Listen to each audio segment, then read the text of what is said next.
కుడుంబస్తాన్ 8 కోట్ల బడ్జెట్‌తో తీసిన ఈ చిన్న మూవీ 30 కోట్ల వరకి వసూలు చేసింది.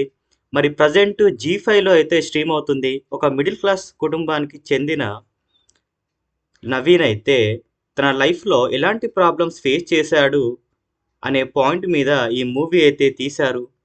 అలాగే నవీన్ మిడిల్ క్లాస్ పర్సన్ అయినప్పటికీ తను ప్రేమించిన నీలాతో పెళ్లి చేసుకుంటాడు. తర్వాత నవీన్ సడన్‌గా తన జాబ్ పోవడంతో తను ఎలాంటి ప్రాబ్లమ్స్ ఫేస్ చేశాడు అనేదే రిమైనింగ్ స్టోరీ.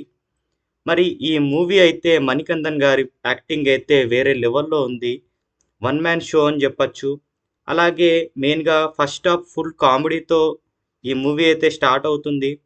మరి సెకండ్ హాఫ్‌లో కొన్ని ఎమోషనల్ సీన్స్‌తో మీకైతే డెఫినెట్‌గా కనెక్ట్ అవుతుంది. క్లైమాక్స్‌లో వచ్చే ట్విస్ట్ అయితే మీకు డెఫినెట్‌గా నచ్చుతుంది. మరి ఇప్పటివరకి ఈ మూవీ ఎవరైతే చూడలేదో మీ ఫ్యామిలీతో కలిసి ఒకసారి అయితే చూసేయండి. డెఫినెట్‌గా మీకు ఈ మూవీ అయితే నచ్చుతుంది. నేనైతే 3/5 రేటింగ్ అయితే ఇస్తున్నాను. మరిన్ని రివ్యూస్ కోసం నా ఛానల్‌ని మరి సబ్స్క్రైబ్ అయితే చేసుకోండి.